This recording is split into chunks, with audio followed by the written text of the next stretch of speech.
I'm going to France in a few weeks and I'm so excited.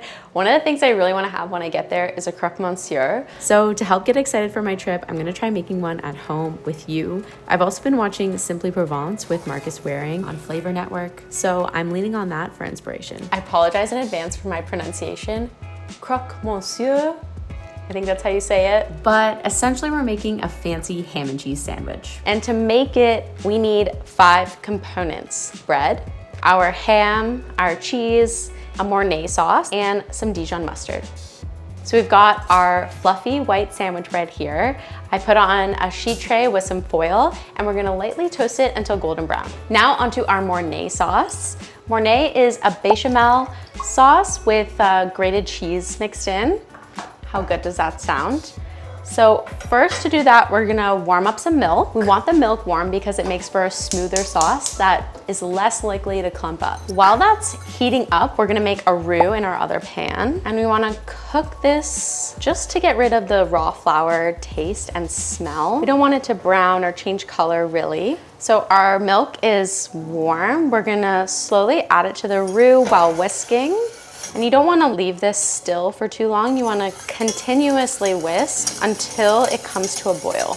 Once the sauce comes to a boil, that means it's finished thickening. It's not going to get any thicker. So we're going to remove it from the heat and mix in our seasoning and our cheese. So we're gonna do some salt, a little bit of black pepper, and just a pinch of nutmeg. Nutmeg is traditional in French white sauces, and I think it really adds a nice sweet nuttiness.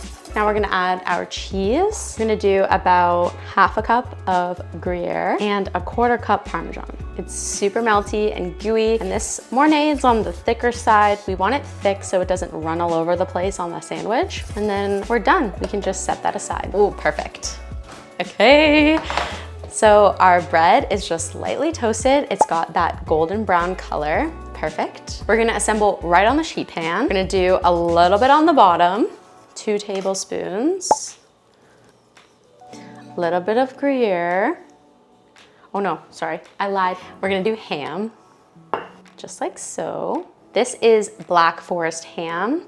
Smoked is really good, also country works. Directly on the ham, we're gonna smooth on some Dijon mustard. What the mustard does, it breaks up the richness and adds acidity. So again, we're lightening up the sandwich, we're brightening up the sandwich because it is like really rich and indulgent. I mean, the cheese sauce, the cheese, it's a lot, but this is really gonna help like lift it up.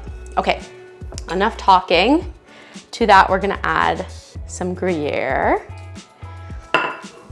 And I like to add Swiss. Not very traditional, but delicious. You can even do a little bit of Parmesan on that if you want. Then our bread. And then we're coming in with a little Mornay on top of that. I just wanna spread that right to the edge. Again, about 2 tablespoons. You can measure with your heart. Yum. And finally, yes, you guessed it, more Gruyere. Okay, we're ready. This is gonna go back in the oven at 400 for about 5 minutes. And then we're gonna increase the heat to broil for another 5 minutes. Oh yeah. Eee! That looks so good. Okay, so we did get a little bit of burning on the edge there. So that's why it's important to really like spread the Mornay all the way across and keep a close eye on it when it's under the broiler. But yeah, I think it looks pretty good overall. Let's cut into this. The moment we have all been waiting for. Oh my God, look at that. Okay, ready? The Dijon is actually working overtime and carrying the sandwich. You need that little layer in between. If you want to try it for yourself, the full recipe is in the description below, and make sure you're subscribed for more delicious recipes just like this one. Okay, please excuse me while I finish this in private.